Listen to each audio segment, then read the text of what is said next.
Come on, my dear students. In this part, we have got to study the rise of fascism in Germany. First of all, is it knowing the Germany in the post-war? Germany in the post-war. From 1918 to 1993, Germany was a republic. The factors which led to the eventual triumph of fascism in Germany were many. Between 1871 and 1914, Germany had rise to dizzy heights of economic, political, and cultural accomplishments. Here, dizzy means height and low position. Germany's universities, its science, philosophy, and music were known all over the world. Germany had surpassed even Britain and the US in several fields of industrial production. Then came the crushing defeat in the First World War. The German people were demoralized. The repression and other classes in the Treaty of Versailles caused acute discontent and hardship. Acute means experienced to a severe.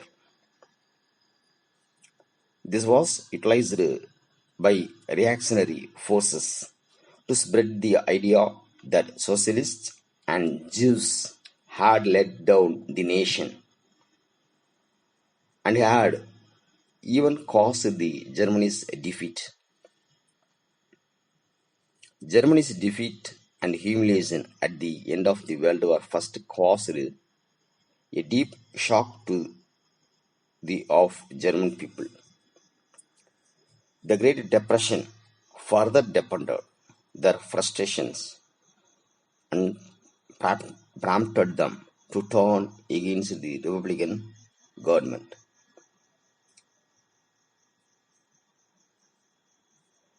Nextly, is knowing about evolution of German fascism. Evolution of German fascism.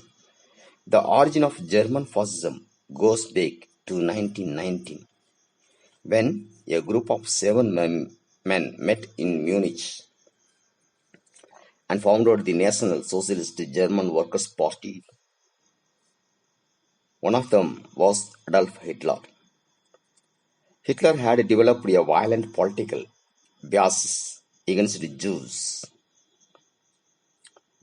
He associated Judaism with Marxism. During World War I,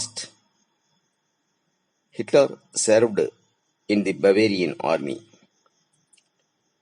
A gifted speaker, he could wipe up the passion of the audience.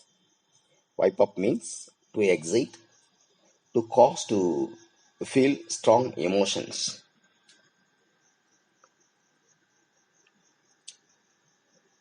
In 1923, Hitler attempted to capture power in Bavaria. His premature launch of the National Revolution on the outskirts of Munich landed him in a prison. During his time in prison, wrote Mein Kampf, an autobiographical book containing his political ideas. In the presidential election of 1932, the Communist Party polled about 6 lakhs votes. Alarmed the capitalists and the property owners titled towards supporting fascism. Hitler exploited this opportunity to usurp powers.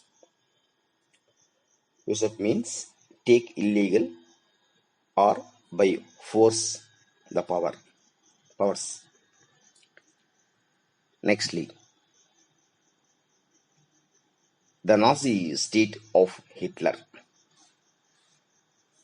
And then Hitler founded the Nazi state. Republican government fell as the communists refused to collaborate with the Social Democrats.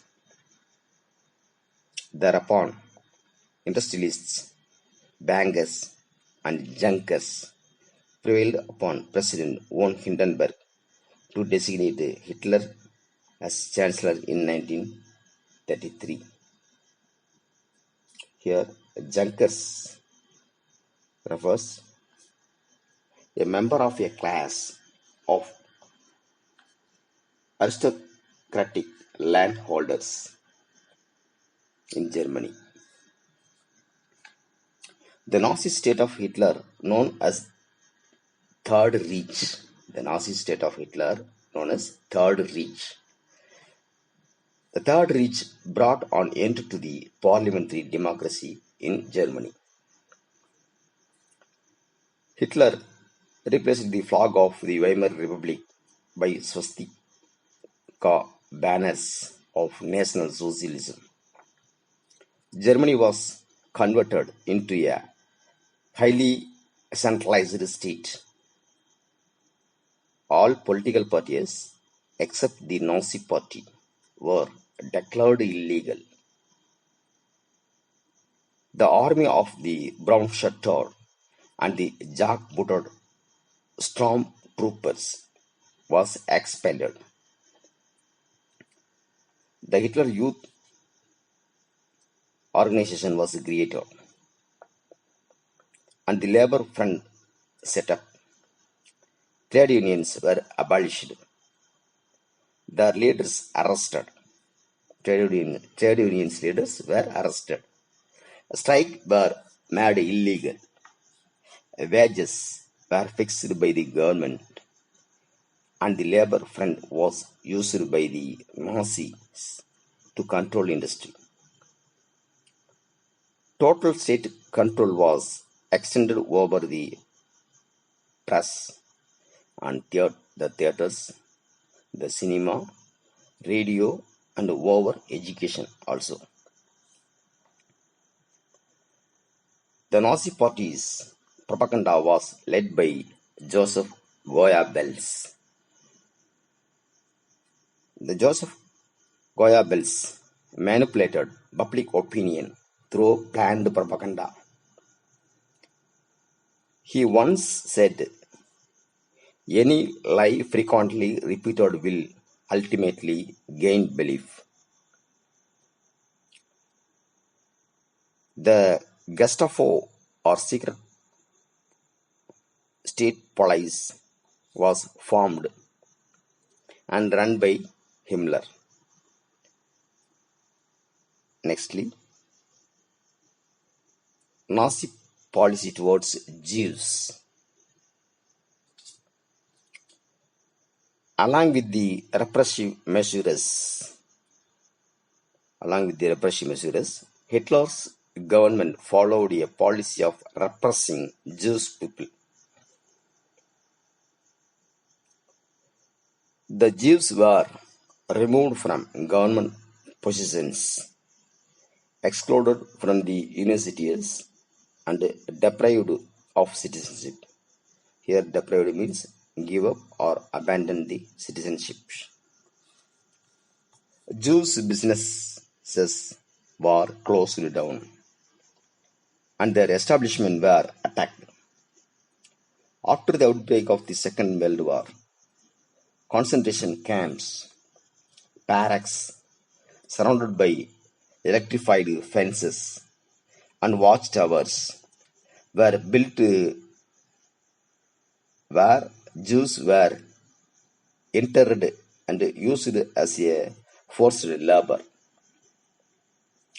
Later, they were turned into extermination camps, where industrial means of murder, such as gas chambers, were used to kill them.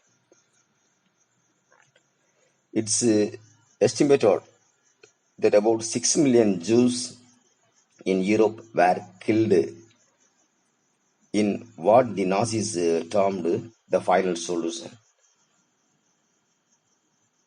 The Nazi state also exterminated gypsies and other itinerant communities and the mentally challenged. Here, gypsies refers on Indo-Aryan people, traditionally nomadic, itinerants living mostly in Europe.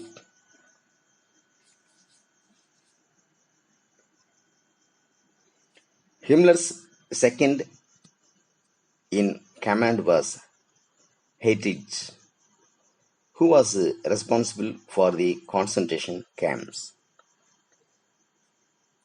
Lastly, a defiance of the Treaty of Versailles. In August 1934, Hindenburg died, and Hitler, apart from being Chancellor, became both President and Commander-in-Chief of the armed forces. Hitler's foreign policy aimed at restoring the armed strength of Germany. Hitler's foreign policy aimed at restoring means restoring the armed strength of Germany and annulling provisions of Versailles Treaty. Here, annulling means declare or invalid or had no legal existence. Okay. His deliberate attempts to breach the Treaty of Versailles led to the outbreak of the Second World War. Okay, students, we will meet the next session.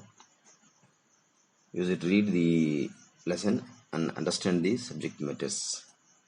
Thank you, students.